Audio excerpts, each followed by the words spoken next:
Hello, everyone, and welcome to another edition of SVG Sports Tech on Demand. I have the pleasure now to speak with Sean Hopkins. He is the CTO of Xcite Interactive. Sean, how are you doing, sir? And how is 2021 treating you so far? That's treating me great. I'm doing great. Very excited to be here. Glad to have you. Xcite Interactive is one of those companies that they're always busy, whether it's with fans in the stands, with no fans, with a little mixture of the two. So 2020 has been a great year for you guys. And we're here to talk about the in-venue experience. Without fans being there, it's a little tough, but your company is steeped in a lot of professional teams around all major sports leagues in the United States. So, for example, you're working with teams like the San Francisco 49ers of the NFL, the New Jersey Devils of the NHL, and LAFC of the MLS. I mentioned three before we got on this call. You said you're working with a ton more. Who are some of the teams that you're also working with in the professional ranks in American sports? Yeah, so we're working with about 150 professional sports teams throughout the country, actually. So we actually signed several Japanese baseball teams that are using XEO right now. We've got the Pittsburgh Penguins. We've got the Anaheim Mighty Ducks, the Indiana Pacers. Pretty much every single sport. The Los Angeles Rams used it this year, which was actually a really interesting one because here's a stadium that is $5 billion and could see no fans in the stands at all. Right. And so when they approached us, they were a little nervous, obviously, because how are they going to show off this amazing stadium? And what were they going to do? And you're absolutely right, Christian. We saw a need. We've been in this business now. Xcite is about 5 years old. We built our name in interactive games and content for in stadium.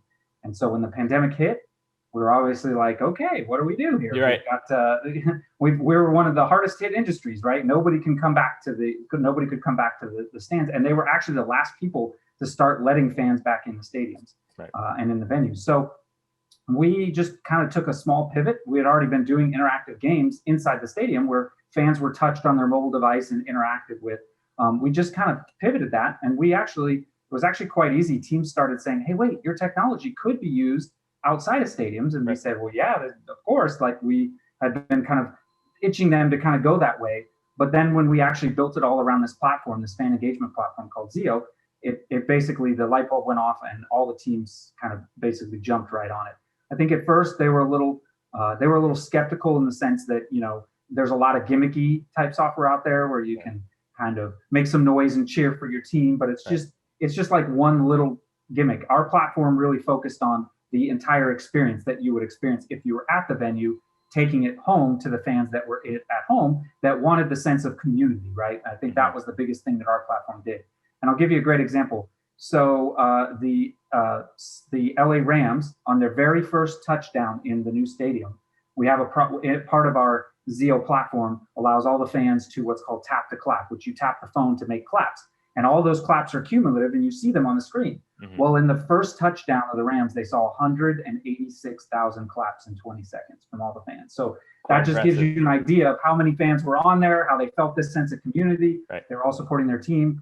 And I just love to see how the teams took it and ran with it. The Rams, again, they did something special with their fans. They would ask their fans in the chat room, what section did you buy season ticket from? And they would go run and take a photo from their seats and they would post it back in the platform. And these fans would get to see the view from their seat. Nice. The Pittsburgh Penguins, they threw their radio in it, and they have bingo, and they have a chat room, and they have all these different things.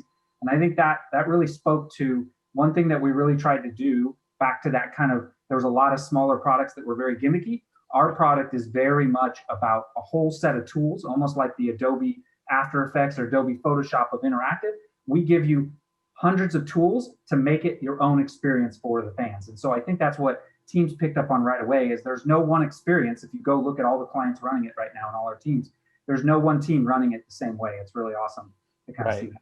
The XEO platform is I guess you could say it's filled the void right now because you can't sit next to your buddy drinking a beer or having some laughs, and you're kind of, you need that little experience while you can.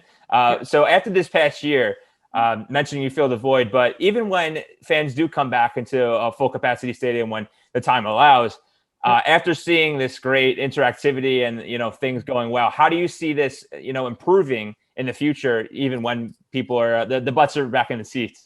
So I think the approach that we took, which was awesome, is that we built off of the platform that we already had. So we were already seeing thousands of fans play our games in stadium.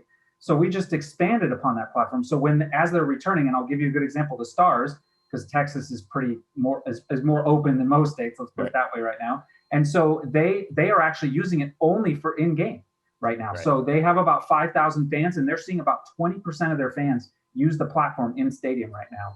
And they're doing things like running quick polls, they're delivering coupons and prizes, they're playing games during the intermission timeout. So they've already they're already starting to adapt that. And one of the things, to quote the 49ers, Aaron over there said that basically he sees this platform more valuable in 2022 than it was in 2021 and 2020, if that makes sense. Right. Meaning that as fans are returning now and as people are returning, it's a new way and a new avenue to just basically connect to the fans that I think everybody knew was there, but the pandemic kind of heightened that ability to know, hey, there can be a digital connection, and as long as it's fun and it's engaging and the fans really like it, which is what I think we've really tried to focus on, I think you see participation from that standpoint.